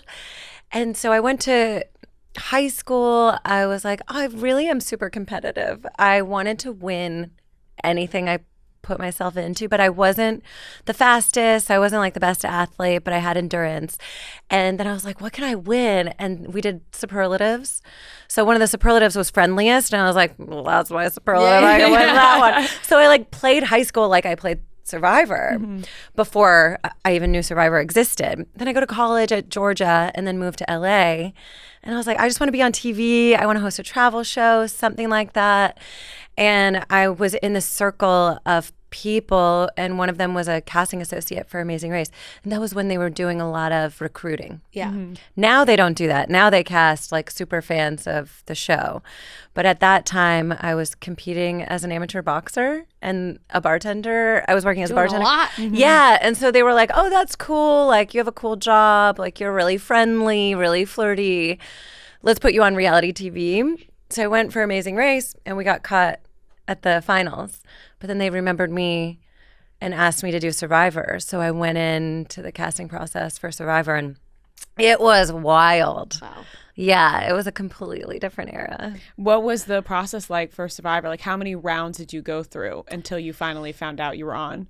I had to move into the DoubleTree Hotel in Santa Monica. And I do write these stories in my book, so it's like a bird's eye view. Yeah, Right. Love it. So you'll get to a deep dive of these stories. But this was when they used to fly people out. So they'd have like 40 people staying at the DoubleTree Hotel in Santa Monica. And we were just locked in there for like a week. And we just have to be available for meetings with producers. Jeff Probst, Mark Burnett, all the executive producers would be there. And they would have us all get together in this conference room and watch episodes of Survivor. I'd never seen it before. And think because they were recruiting so many people, a lot of people hadn't seen the show and didn't know what we were signing up for. So it was like a training. I felt like we were joining the CIA or something. Right. They're training us up. Initiation. Yeah, a little hazing. Yeah. And then we had this like barrage of psychological exams to take, medical tests to do. Yep. And then they would just like randomly be cutting people throughout the process. So, and also for me, Rob has a funny story too about his time in the hotel, so you should ask him when you talk to him. But mine is we weren't allowed to leave, but I lived in Santa Monica. Right. So I was like, I got a job. I had a job working. I was a bottle service girl at the nightclubs in Hollywood. So I would make like $1,000 cash a night. And I had to work one night. And I was like, I'm going to go. So I had my friend come pick me up, and I like threw a towel over my head and ran out and jumped in her car, and she sped me off to work. And they called me for an interview when I was gone. It was like 9 o'clock at night. I was like, you guys can't be calling me now. It's too late. Wow. So then the next day they called me in and they were like, we know you left and you don't even want to be here. So you can go. Pack your bags and go. And I was like, oh, man. So I guess this means I can't be on the show? And they're like, nope, you did it to yourself. Yeah. And so I left. I went home and I thought I was done. Like my chances were done. And then they called me like a week later and they were like, we still want you. Yeah, they're like, no, wait, this girl is actually perfect for TV. Yeah. If she's gonna break the rules and run out of here, we need her on TV. Exactly. That's so true. Yeah. That is the kind that you do kind of need to test how people react in those situations too. Like you find out, I'm sure, a lot about the contestants or possible contestants of like, oh, well, she tried to leave. Like maybe she'll try and cross over some rules or loopholes and think about that. And you need players like that. So what would, like, if your first experiences were with Survivor, the show was during that time, like, did you really get to watch a full season before you kind of went into the game? I did not watch a full season. Wow. But Lynn Spillman was the casting director at the time, and she was like, you're like Stephanie LaGrossa, so watch her season. So I watched a few episodes, and I watched her be stranded by herself on an island because her whole tribe had been decimated. And I was preparing myself mentally for that. Yeah. Like basically naked and afraid Right, or like yeah. alone or something. I was like, okay, I got to learn how to make a fire. Yeah. I didn't know anything about the social game the first time I played. It was a real steep learning curve for me. And you picked up on it because Pretty I quick. think, as a fan of Survivor, and I think many fans of Survivor honor your social game, to the highest degree, because that's, I feel like, obviously physical aspects, you crushed every aspect, but your social game is like top notch. And like you said, friendly, flirty, like all that. People like want to trust you immediately, even just sitting here talking to you, I'm like, I would trust her. We are best friends. I would trust her right off the bat, even though I've watched her on TV before. Still got it. That's what Deal or No Deal was like for me. I was really nervous going in to play Deal or No Deal because I saw how Rob had been received in season 1 and he was targeted so hard and so fast. And I was like, oh man, I'm so used to getting targeted like that. I just wanted to be able to play this time. So I was like really lucky that people wanted to be my friend. Yeah. Were you excited when like the boys were like, you were my biggest crush growing up? You're like, oh, I got them right I was where I like want 'em. wrapped around my finger.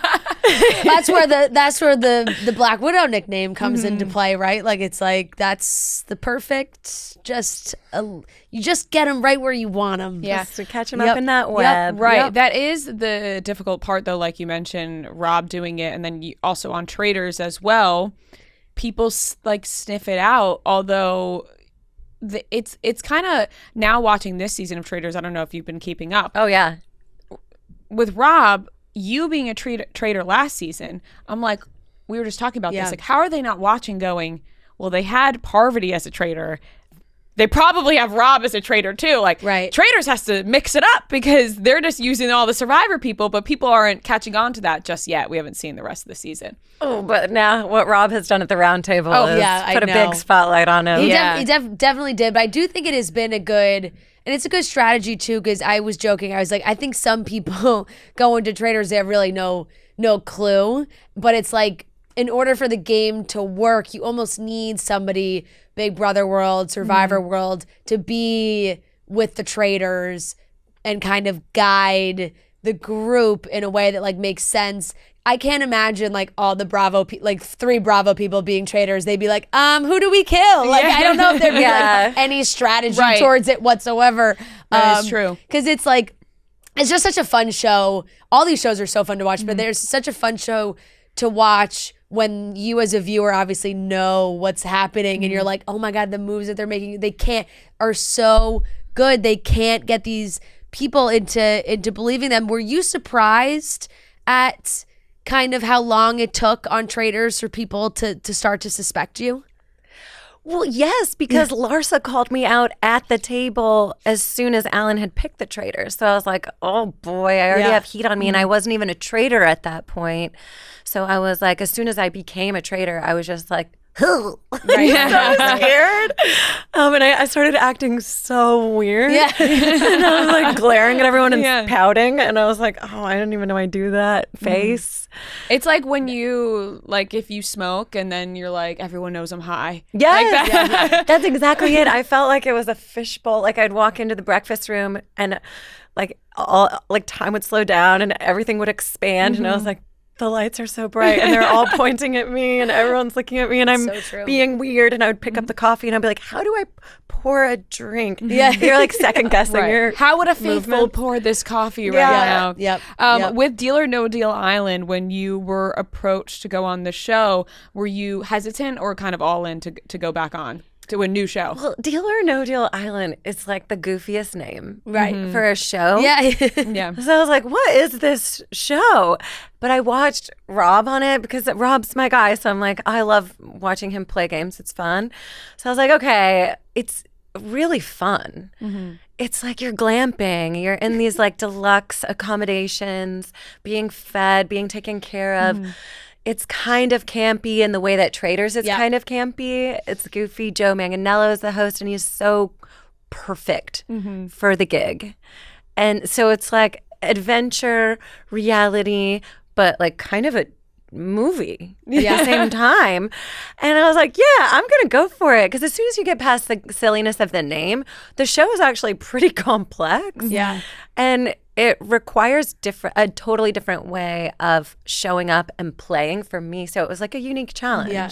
There are so many different elements to Deal or No Deal Island, like you mentioned. Like when you first hear that, you're like, how? Okay, so it's just someone's just going to be on an island playing Deal or No Deal? Like, what are the elements behind this? But there's so much that goes into it. What would you say is sort of the strategy in Deal or No Deal Island? Because, like mentioning, there's so many components. How do you attack this show? I think, well, it's more of it's really different to playing Survivor or even Traitors where you want to get out ahead of it. With Deal or No Deal, I wanted to sit back more and observe more and just allow the game to unfold. So it really required a lot of presence and sort of a yoga mind. Where it's just like, be in the moment, watch this flow, watch this play out. I don't have a lot of control. The challenges matter so much and the challenges are constantly changing. So if you don't have control over your environment, then you have to just control the things you can, which is your own mindset and attitude. And then just do your best to move the pieces around or influence people as much as you can so that they keep you safe and whoever your allies were. So I wanted to insulate myself with like a couple of really strong allies and then just let everyone else be kind of on the periphery. How do you even go about like looking at these other contestants and you're like, is it just off of those first initial conversations that you're picking those strong allies? Yeah, well, instantly I clicked with David because he was Survivor royalty from Australia. So I was like, oh, this guy's smart. He's a good gamer. I want to play with him as an ally, not an adversary. Yeah. And then from there, it is just who you click with. Yeah. In all these games, that's how alliances are formed. It's like you can't really form an alliance with someone that you don't vibe with. For sure. Because you ultimately have to work together. And if You you don't do. like the person, you don't want to listen to what they have to say. No, you don't want to spend any time with them. Yeah. So there's always going to be people who naturally gravitate towards one another and then some who don't. Like I really tried to make certain alliances with certain people and they fizzled out so fast because we just had no affinity towards each other. In well, we're recording. It is Tuesday, so there's a new episode tonight. Everybody that is listening will have already been able to see episode 3, so they know what happened. But I'm kind of back on episode 2 still. But you and Philip were paired up. How was that dynamic? Philip and I were challenge beasts together. I love working with Philip in a challenge because he's a Barry's boot camp instructor. So, he's got the muscle. Yeah. Yeah, they're psychopaths. Yeah. I'll be completely honest. Like the Barry's people, like those are the jokes people make. I think it was Benito Skitter's like first TikTok he made. It was like he went to like a workout class and was like, what are these women preparing for? War? Like war? Like, I'm so sorry. I've like, never been. Do the women know something we don't know? Like, what is happening? And that's what I think about every time. Barry's is like crazy. Yeah. It's so Crazy. Yeah. And that's so he's gonna crush the competition. Yeah, the Philip, challenges. It's so funny because we were all traveling together to get to the island, but we're all wearing like face masks and hats because production didn't want us to see each other's faces before. They didn't want people to know that I was there. Philip is head to toe dressed in Barry's boot camp gear. I'm like, that guy's a Barry's instructor. That's funny. He did not try to hide it. So you didn't know really any of the people going on before you got onto the island? No, nobody. And I mean, everyone else is a newbie who hasn't done any reality TV. Right. So yeah, I was like, okay, how do I join forces with like the best person to have the best chance in the challenges? Because I felt like I needed to win every single challenge. And Philip and I just clicked. He's so funny too. He's really sharp and really funny. And he's strong. So I was like, you're my man. Yeah. You ain't going nowhere. Yeah. But I did it in a little different way than Sydney tried to do it with David. What was the difference in just like the amount of money is so huge, right? So it's funny because you go back and you look at like Traitors and you guys are playing for challenges, and a lot of the challenges in Traitors, like the most the group was banking was $10, $15, $20,000 for the pot. But you're on Deal or No Deal Island. You're pulling briefcase. It's got $1.5 million in the briefcase. Like that's great. How do you kind of mentally like understand that the amount of money you guys are playing with? It's wild. Like to me, I was like, Monopoly money. You're right, totally. Yeah, You have to. Yeah. It makes sense. Yeah. But yeah, no, it's insane. It's an insane amount of money, and you have to do math. In the challenges, because you're like, okay, if I split this, who's going to be on the bottom? What's the highest amount? What's the lowest amount? And you're trying to do that while you're also thinking, okay, who do I want to keep in the game? Who do I want to eliminate? How do I keep myself safe? So there's so many things to think about as these challenges are unfolding in real time. And then you have to layer in quantum computing.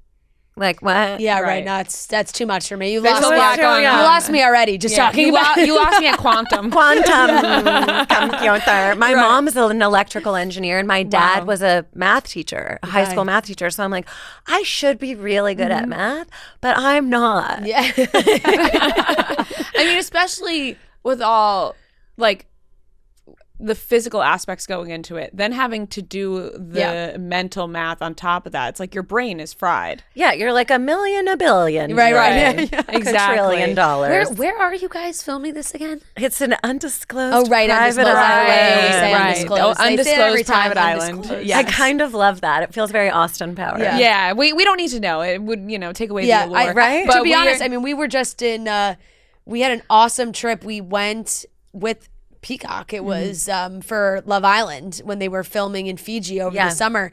And we did a little boat tour one day, and the captain was like, "Oh, over there, that's the Survivor Island." Oh yeah, and really, I was there. she almost fell out jump of the boat. into the thing and swim over there. Oh and be my like, God, oh you my should god. have. No, It was like the coolest thing it to was actually. super cool to see. It's like really an out of body thing to see the island in real life. Because when you're watching it on TV, you think, like, we never thought we'd ever go to Fiji or even have that experience. So that was just a blessing in itself. But then to be there and be like, oh my God, this is what we've seen on TV, and everyone, just the travel aspect of getting there and then having to compete in the game, like, there's so much that goes into it. Now we're only 3 episodes into Deal or No Deal Island, so we're very excited to continue watching the show early on right now, but very excited to continue watching.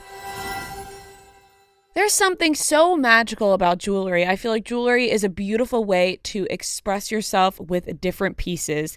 And it's the way it makes us feel, the memories it holds. Maybe you've been gifted jewelry for certain occasions, or you've gifted people jewelry for other occasions. And the stories it can tell, holding on to it for years and years, jewelry passed down through families, different generations. This is why I love jewelry. But when it comes to buying it, things don't always go smoothly. There's limited selections, there's long wait times, there's sky-high prices. But if you want to make buying jewelry feel as special as wearing it, you can look no further than BlueNile.com. At Blue Nile, you'll find thousands of independently graded diamonds and fine jewelry pieces at prices below your expectations. Peace of mind comes with every Blue Nile purchase, thanks to some of the highest quality standards in the jewelry industry. We've gotten some really nice Blue Nile pieces over the years. I've gotten some nice earrings, some nice studs from Blue Nile. They have a great selection. So experience the ease and convenience of shopping Blue Nile, the original online jeweler. Go to BlueNile.com today. That's BlueNile.com. I want to go back to now. We've seen that you're going to be on Australian Survivor. Yes. Did you film yet or not yet? Okay. It was so crazy because Australian Survivor emailed me in like February of last year and asked me to do the show. It's an international season of Survivor. It's like the Olympics of Survivor, Australia versus the world. It's a compressed game. It's shorter and it's going to be more intense. And I was like, I want to do that. Sign me up. So I said yes to do that before Deal or No Deal. And then Deal or No Deal called me and asked me to play. And I was like, oh my God, this is going to give me just a month in between playing Deal and then going out and playing Survivor. But I actually, because I'm a mom, I have a 6-year-old. So I was like, I don't think I can do it. I can't leave my daughter for that long. Yeah. But I have this co-parenting therapist that I work with, and she was like, do it. Like, it's good for your daughter to see you out in the world doing what's yours to do. This is how you make money. Right. You're a single mother. Do it. That's awesome. So she convinced me and gave me permission. And that's all I needed. Yeah. So I went out and did it. But before I left, I was watching links of Australian Survivor. That's the only reason I knew who David was. Helpful. Otherwise, I would not have known. And he would have gotten away with being this elite athlete competitor with nobody knowing. No one would have known. They'd just be like, by the way, I know you're from Australia. That's amazing. Yeah. And he knew who you were, and too. He knew who I was. Wow. That is awesome. And really awesome for you to talk about the fact that you said you had this co-parenting therapist who sort of gave you that, like, momentum to go do it, because I can imagine, being away for like longer periods of time and you're kind of conflicted. Do I do this? Do I not? But I think it's awesome that you did it. There's not a lot of single moms on the circuit doing reality television competition. There's dads, lots of dads. Like Rob has 4 kids, but he has Amber at home with the girls. So for me, leaving my daughter, I have split custody right now with my ex. So leaving my daughter for a month is a lot, and not being able to FaceTime or connect with her, it's so much. But thankfully my parents are super supportive, so they come in and they're like surrogate me while I'm gone. Yeah. And just for her to be able to like grow up and watch you on these shows though, and have like her mom as this figure to be able to watch, I feel like is so awesome too. It's cool. It's a unique experience. And now she's like, I want to be famous.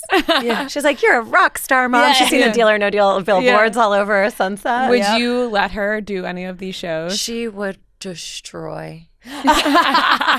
She's so competitive. She hates losing. Yeah. We play like Exploding Kittens or Candyland, and she will stack the deck Yeah. for herself. She's playing those. She's got those like whatever the lollipop cards, extra ones in her back pocket. To be like, oh, She's like, looks like I won again.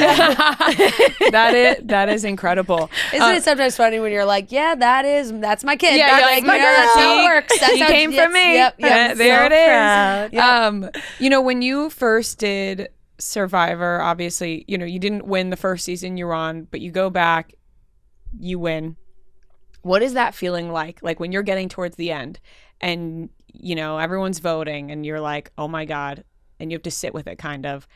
What did you feel like? Because you make it to that moment. What was that moment like for you? Well, you got a small taste of it. Very, very small taste. On Nothing your like game. that. Nothing like We that. just got to get you on an island now. It's wild. I knew, okay, I've shared the story before, but I'm going to give you a little taste of it. When I came back from Cook Islands, I went and saw a psychic with my friend in LA, and this is such an LA story, with my friend in the Valley. And the psychic, this was before the cast had been announced, so nobody knew I had gone and just played Survivor, except for like my nearest and dearest. So she's like doing her tarot cards, and she's like, oh, you just got back. You were doing some kind of challenge. There were a lot of young people. There was fires on the beach, and you did okay, but you're going to go back and you'll be victorious. And I was like, girl, you're crazy. I'm not playing Survivor again. Like, people don't do that more than once. So then when they called me to go back and play, I was like, the prophecy is coming true. Oh my God, I have It's so to do crazy this. that I have chills right now listening to this. Right? So I go out and I'm like, I'm going to win. I knew it. I don't know if it's like chicken or egg thing with the psychic who told me this, but the seed was planted in my mind that I was going to win. So even when things got shaken up and looked really bad for me, like we had the tribe swap and I was away from Suri and Amanda, my closest allies, and I was with Jonathan Penner and Eliza who were gunning for me, I was like, it's fine. It's going to be fine because I'm going to win. Yeah, I was told I'm winning. So, Yeah. So then as that played out and I did get to the end and I did win, I was like, oh, I took that same mental attitude from Micronesia into Deal or No Deal, where I was like, whatever this looks like, however bad it looks, it's going to be fine. I'm going to win. And I think that every time I play a game now. Yeah. Yeah. That's amazing. It even like, it's a great mentality to have because it forces you to kind of like focus on the positive and the momentum that you have more than like, oh no, like I'm toast. Like this is it for me. Like all like, and then you just start to Spiral. Disaster. Yeah. Like everything is a disaster in your mind. You spiral. So it's a great, it's definitely a great mentality to have. I'm wondering if there are do you have any shows in your mind or on your list that you haven't done that you would like to play or like to do? I would love to do Dancing with the Stars. Amazing. I'm not a Wouldn't. great dancer. Yeah, like sounds like you're talking to someone. This is someone's dream. You're sitting there Do you across. wanna them. do Dancing that with the Stars too? is my favorite thing ever. Yeah, like it's, Right? yeah. Like how cool would Yeah. it be to learn how to dance like So that? I say like just put me in, send me out week 1. I'll be fine. Like, I just want to be like a part of the season. Yeah. Like it's Announced just, with the cast. Okay, let's that's campaign. good. I Let's think get on Dancing with the it. Stars that would be great. Yeah, We would that love would be Dancing with the awesome. Stars. Phaedra did it. Yeah. Yeah. Yep. I'm like, I can And do Phaedra it. was great. She is so great. She was, and I loved her on Traitors, obviously, but on Dancing with the Stars, she was also great. So feel okay, like that's a good one. That's the- a fun one because it's hard and it's physically brutal, but you're not not as much of a social. Yeah, you don't have to be like an emotional manipulator. I'm like, oh, Yeah, these yeah. poor little babies that I'm just spinning their heads around and they're Right, going to have to yeah, take years to recover from this. Parvati just pops into everybody's like practice studios like, how's your dance looking? Yeah. You can work on that. Does your foot always turn out like that? Yeah. Interesting. I actually was told you're not supposed to do that. Interesting. I actually have now seen on TikTok, and I'm sure you've seen it, people have been bringing up a lot of edits of you, a lot of edits of Rob from Survivor, because people like are getting introduced to these new reality shows, right? Yeah. That maybe are now going back and watching your seasons and watching Rob's seasons. And I saw a girl recite the entirety of when you used the double idol. Oh, yeah. And she recited it, your whole thing, word from word. And I was like, this is incredible. It had like millions of views. Like people are just like now going crazy over old Survivor seasons. And I'm like, this is incredible. Like, I don't know what took people. I mean, obviously Survivor has such a humongous, loyal fan base. That's insane. But I guess, you know, for younger people, in the younger generation, like the younger generation with the newer shows, they're like, we got to go back and watch because this is prime reality TV. Like, yeah, for sure. Prime reality TV. And it was like the first of so many things. No social media really, like maybe Twitter or whatever, but MySpace. Yeah, but it was like, it's just so insane to like see now people go back and watch it. Because I watched like on my couch, my parents would watch, and I was like, would like stay up late when they watched on, like, was it Thursday nights? I think it was on at one point. It was always Wednesday. Well, yeah, Wednesday or Thursday too. But I would be like, oh, I'm not going to go to bed yet because I'm going to watch Survivor with them. So it primed your brain for this moment right now. Truly, I guess. In your life. Yes, and it has been great because I do think the creators, like doing Traitors in the U.S. and, you know, Deal or No Deal Island has been such a cool way to blend all these quote unquote game players together and put them on shows and like introduce people to the other shows that they were on, and these things, these characters, and seeing everybody's dynamic is so entertaining. So I love that you've been a part of both now. Like, I think that's really, I hope you pop so on to every show that you can. Oh, yeah. okay. Yeah. I'm like, I'm all done with Survivor now. Yes. I can officially say that after doing Australia versus the world. That'll air in July. You guys are gonna have to find a way to watch that. Do you watch Australia? I'll find a way. I have a VPN we get to watch. VPNs. I have a VPN to watch Love Island and in the UK. And honestly, I use it for Australia sometimes too. So you're done. You would never do Survivor I'm all again. done with Survivor, but the other games are fun. And NBC has a former exec, Sharon, who was at CBS before. Now she's over at NBC, and I love NBC because like so many of the executives are women, and they just have this really interesting way of seeing new shows and pulling people on, and it's really collaborative, and they want they really want their contestants to succeed. So I appreciate that. I love NBC and I love Peacock, and ask me to do whatever. We love you, I'll do Peacock, it. too. We love you, Peacock. We do. And then also say, so Australia will be in July, and your book comes out in July as well. Yeah. So it's available for pre-sale right now. Amazing. So it's out. Like, people can buy it, and then you'll get it right when it's printed. July 8th. Oh, that's incredible. What was it like sitting, like writing that for you? Oh my God. It was a transformational journey. Like, I dug into the depths of my soul, and I am not the same person as I was before I started writing this book. Because I went to school for journalism, and I was like a news writer at CBS for a bit, but writing a book is so much. And the process just took me from one version of myself to a completely different person. Yep. It's such a great process, though, and I feel like so many people do feel like that way when they have to like sit down and write a memoir and be like, all right, start from the beginning, and you got to go through everything and either relive it or work through it. And then you're like, then all of a sudden you're just like, okay, this is. It was you like hand it over, you're like, this is my life. Like I feel liberated from those old stories that used to haunt me, or like I felt bad about them or tried to hide them about myself. So I'm like, oh, I don't feel like a lot of the shame or blame that I put on myself or criticism I put on myself is gone. Yeah. And it is such an overshare. My book is deeply intimate and vulnerable, and I'm so nervous. I was going to say, with that's the best kind. And selfishly, I wish this book was out right now to read. But we can't wait to read it in July. Can't wait to keep watching you on Deal or No Deal Island. Tuesday nights on Peacock. Yes, and we will, use our VPNs to watch. Oh my God, and I'm starting a podcast with my friend Amy, who is a story producer on Deal or No Deal Island, and it's called Nice Girls Don't Win. Love it. Love it. Love it. All right. Love the So name we'll and have everything. you guys as a guest. Exactly. Yes. We I would love love that. Love it. I mean, thank you so much, Yes, Parvati. thank you so much. Thank you. That was so fun. All right, that wraps up today's episode of Chicks in the Office. Thank you so much for watching and listening. We hope you have a fantastic Monday and Tuesday, and we'll talk to you again on Wednesday. I love you, everyone. Bye.